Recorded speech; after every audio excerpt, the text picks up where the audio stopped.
Hello friends, and welcome to Wisdom and Wealth. Are you feeling trapped, like life circumstances are constantly dictating your happiness? Well, you're not alone. Many people struggle to find true freedom, not because life is inherently unfair, but because they haven't learned a fundamental truth: attachment is a form of weakness. The more tightly you cling to things, possessions, relationships, even ideas, the more susceptible you become to suffering. Today, we're going to explore the concept of detachment, not as a way to give up on what you love, but as a path to mastering your own mind and achieving lasting peace. Now, before we begin, I encourage you to like and subscribe to our channel. It helps us create valuable content for you, and it ensures you won't miss our upcoming insights on building wisdom and wealth. So, let's dive in and unlock the power of detachment. Imagine a life where external events, failures, losses, or even the opinions of others, have no power to shake you. Picture yourself navigating through chaos with a sense of calm control, untouched by anger or desperation. That's real power, my friends, and it all begins with the skill of detachment. Now, I know what some of you might be thinking: detachment? Does that mean becoming cold and emotionless? Absolutely not. This is a common misconception. Detachment isn't about shutting off your heart or becoming an emotionless stone. It's about gaining clarity, about seeing things as they truly are, without the distortion of our own attachments and desires. I encourage you to like and subscribe to our channel. If you're enjoying this content, don't forget to like and subscribe so you can stay up to date with all of our content. Think about it. Right now, you're likely attached to something, perhaps a person, a specific goal, or a rigid idea of how life should be. But what happens when reality deviates from your expectations? You suffer, you react with anger, you feel like your world is crumbling. That's the hallmark of attachment, handing over your inner peace to something external, something outside of your control. Detachment is the opposite of this. It's about experiencing emotions fully, but not being owned by them. Think of it like holding a cup of hot tea. Grip it too tightly, and you'll burn your hand. Let go completely, and the tea spills. But if you hold it lightly, with awareness and without clinging, you can enjoy the tea without pain or loss. That's detachment in a nutshell. Here's a fundamental truth for those of us in our more seasoned years. Emotions themselves aren't the problem.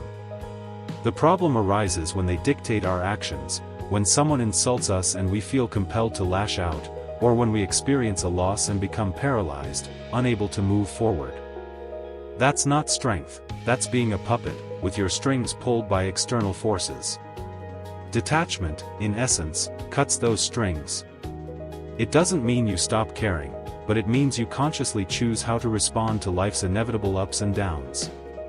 You observe the storm raging around you, but you don't drown in it.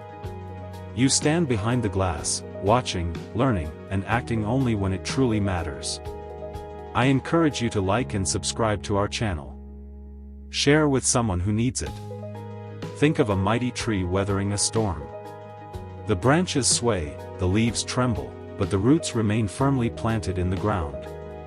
That's you, grounded in detachment. Life will undoubtedly throw curveballs your way. People will disappoint you. Plans will fall through. But if you're detached, you'll be able to bend without breaking. You'll feel the wind, but you won't be swept away. This isn't about becoming cold or apathetic.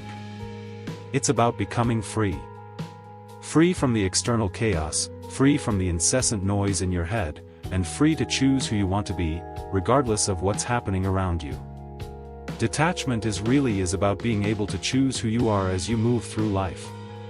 Sadly, most people never grasp this concept. They spend their lives chasing external validation, seeking more money, more approval, more control, in a desperate attempt to fill some perceived void inside. But that hole never fills because the root of the problem isn't external, it lies in how they hold on to things. Too tightly, too desperately. Detachment is about releasing that desperation, realizing that you don't need anything external to be at peace. You can certainly want things, you can love deeply, but you don't depend on them for your own sense of well-being. That, my friends, is real power. It's about not needing, not clinging, but being fully awake, fully alive, yet ultimately untouchable. Let's talk about the illusion of control. You can't truly control life, but you often think you can, and that's where the suffering begins. You want people to behave according to your expectations, to be fair, to reciprocate your love. You want the world to conform to your rules, but it simply won't. It never does. The more you demand it, the more pain you'll experience. The truth is, control is largely a myth. You don't control the weather, you don't control traffic, and you certainly don't control the choices of others. The only thing you truly control is your own mind, your reactions, and your next move. However, we often forget this fundamental truth. We waste our precious energy fighting against what we can't change, arguing with reality, and essentially screaming at the sky for raining.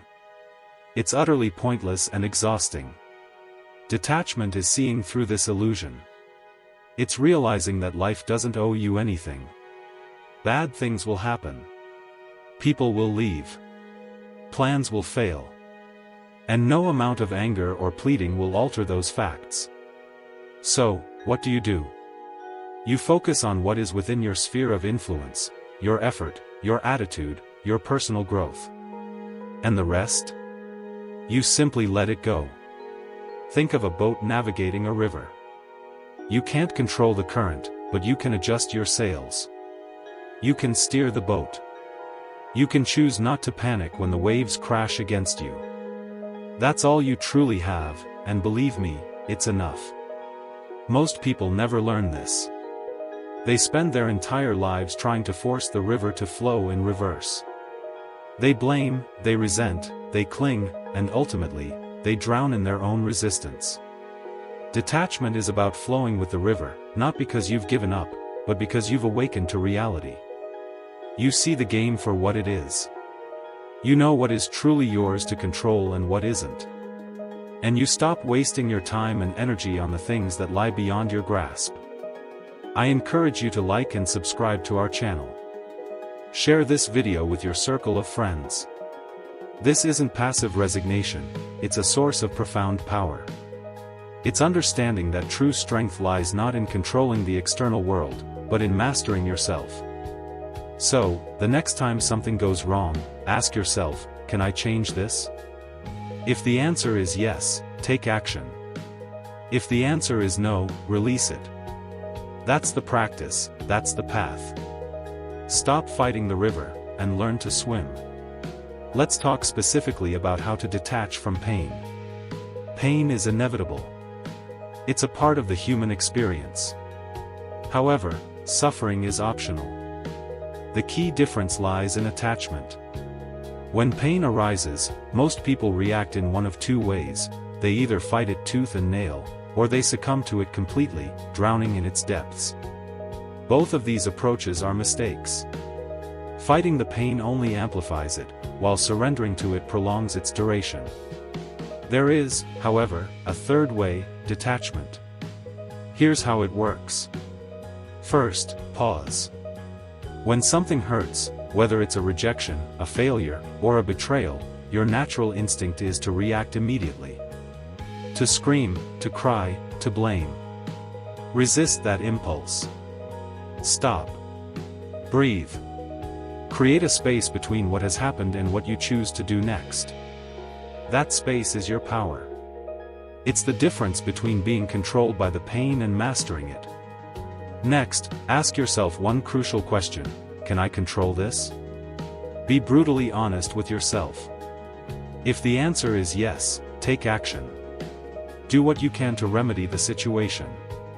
But if the answer is no, if it involves someone else's choices, if it's rooted in the past, or if it's simply beyond your control, then release it.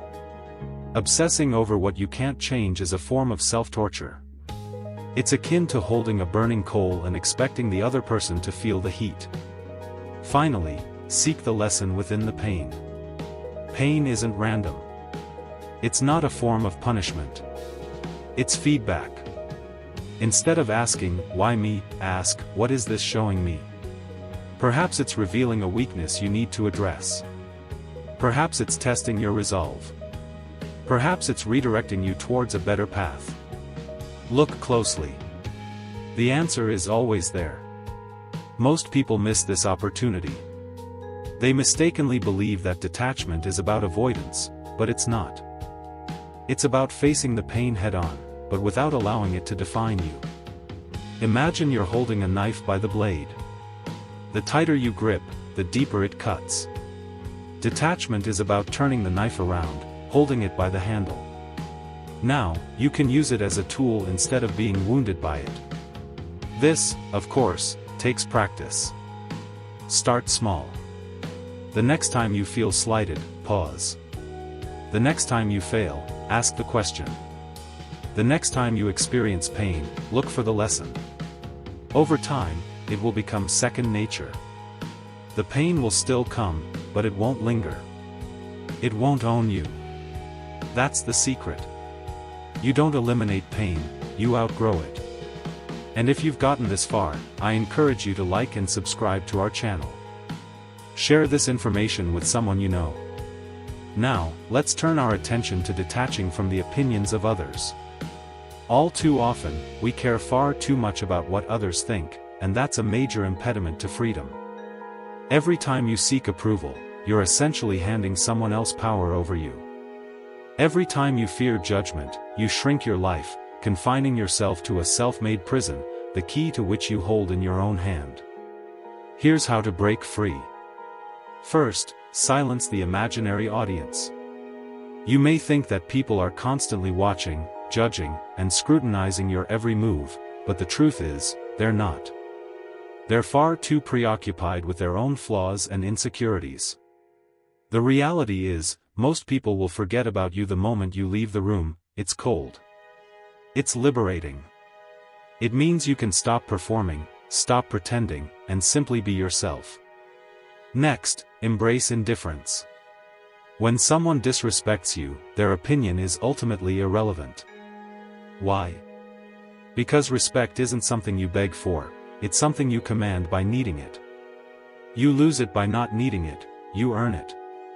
Think of it this way, if a complete stranger calls you a name, do you really care? Probably not.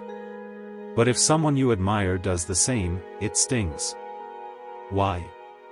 Because you've placed a certain value on their opinion. Detachment is about realizing that no one's opinion, whether positive or negative, truly defines you. You are who you are, and no label can change that. This doesn't mean you become arrogant or dismissive, it means you become untouchable. You listen, you learn, but you don't depend on external validation. Most people never grasp this. They spend their lives chasing validation from parents, bosses, strangers online, twisting themselves into pretzels trying to please everyone. And in the end, they please no one, least of all themselves. Detachment is the way out. It's knowing that your worth isn't up for debate, it's settled. The next time you feel the pull of seeking approval, ask yourself, whose voice am I really hearing? Is it my own, or is it someone else's? Choose your own voice. That's how you become truly free. The final time I will encourage you to like and subscribe to our channel.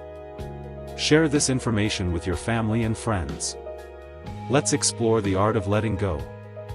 Letting go isn't about surrendering, it's not a sign of weakness. In fact, it's one of the strongest things you can ever do. Right now, you may be holding on to something that's causing you pain.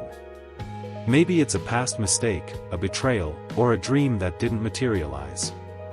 You carry it like a heavy weight, thinking it somehow makes you stronger, but it doesn't. It just makes you tired. The truth is, letting go isn't about forgetting, it's about liberating yourself. Imagine carrying a backpack filled with rocks.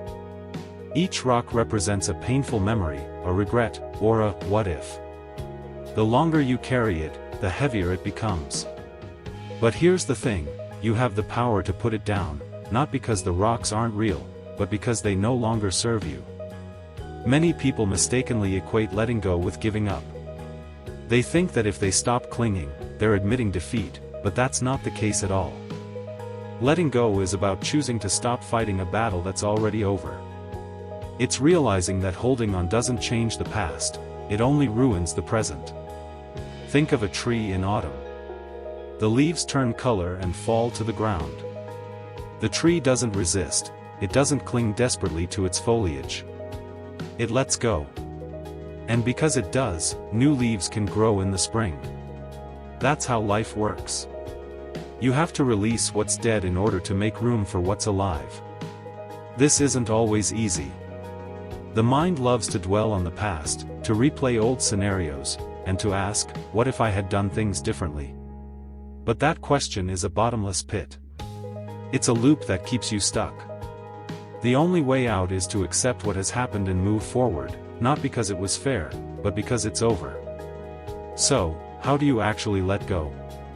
First, stop feeding the story.